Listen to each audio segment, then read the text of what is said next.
Bonjour à tous. J'espère que vous allez bien et que jusque-là, vous avez été bénis. Je veux louer l'Éternel. Le psaume 106, versets 1 et 2 nous dit, louez l'Éternel car il est bon, car sa miséricorde durera toujours. Qui dira les hauts faits de l'Éternel? Qui publiera sa louange? Et ce matin, j'ai envie de publier la louange de l'Éternel, de lui dire merci pour ce qu'il a fait. Evina a parlé de consolation. Le Saint-Esprit est le consolateur. La semaine dernière, c'était pas une semaine, le début de semaine dernière n'était pas évident pour moi. Et ben, le Saint-Esprit m'a apporté sa consolation et je le remercie. L'Éternel est aussi celui qui pardonne toutes les iniquités et qui guérit toute maladie.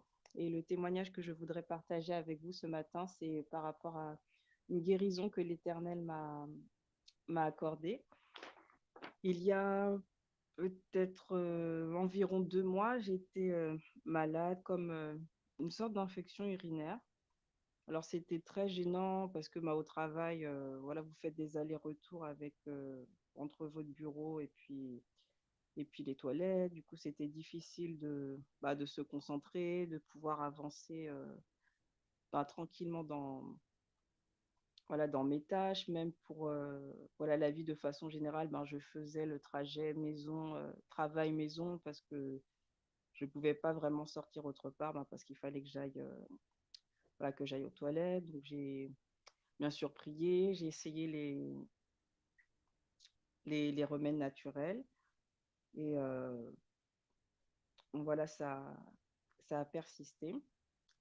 Et à un moment donné, je me suis rappelé que j'avais fait un rêve peut-être un mois auparavant que j'avais rêvé en fait qu'un homme était quelque chose dans ma culotte. Et c'est là que je me suis rendu compte que c'était peut-être pas qu'une maladie physique, mais qu'il y avait quelque chose de spirituel derrière.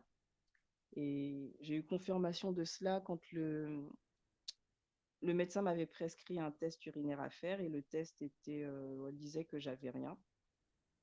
Donc je me suis mise à combattre dans la prière, voilà, beaucoup plus régulièrement pour voilà, recevoir, non pas pour recevoir la guérison, parce que la Bible dit dans Ésaïe 53 que par les meurtrissures de Jésus, nous sommes guéris. Donc la guérison, je l'ai déjà, mais pour qu'elle puisse se matérialiser dans ma vie. Et donc j'ai écouté un message aussi qui m'a fait réfléchir sur la guérison, où la dame disait que voilà, qu'on est déjà guéri en fait. On ne combat pas pour obtenir la guérison est déjà actée, et du coup d'agir en fait en fonction de cette vérité, en fait on est déjà guéri.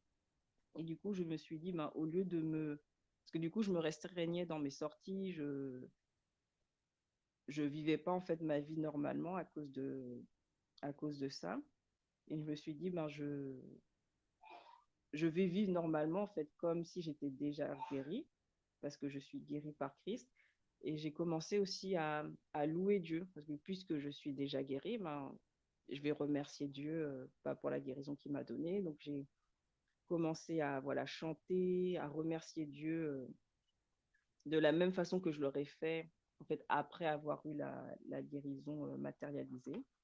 Et je crois que cette semaine où j'ai commencé à louer, en fait, ça a été comme si les choses en fait étaient devenues encore plus compliquées.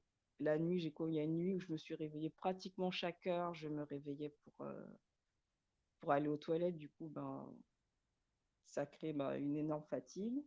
Mais voilà, j'ai continué à louer Dieu, à le remercier pour la guérison qui était déjà là. Le lendemain, la nuit, j'ai dû me réveiller voilà, à peu près toutes les 2 heures, mais j'ai continué en fait à remercier Dieu.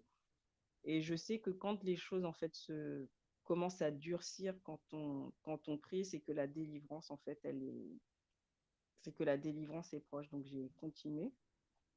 Et un jour que je devais sortir aller chez le médecin, j'avais envie, voilà, j'avais d'autres choses à faire aussi. Donc, quand je suis sortie de chez le médecin, je ne suis pas rentrée parce que je sentais que j'avais envie d'aller aux toilettes, mais je me suis dit, voilà, je suis guérie, j'ai l'habitude voilà, de faire mon programme comme ça. Donc, je suis allée faire ce que j'avais à faire. Et je suis rentrée du coup après chez moi. Donc, j'ai dû passer peut-être environ 4 heures à l'extérieur. Et bah, c'est cette journée-là, en fait, que j'ai été guérie. Donc, j'ai remercié Dieu de m'avoir accompagnée durant toute cette période. Et puis, le lendemain, c'était un sabbat, un samedi. J'ai j'ai commencé à me questionner, à douter, à me dire, est-ce que je suis vraiment, vraiment guérie? Et là, cette sensation de vessie pleine a recommencé. Et je me souviens, c'était le samedi de la veillée de prière.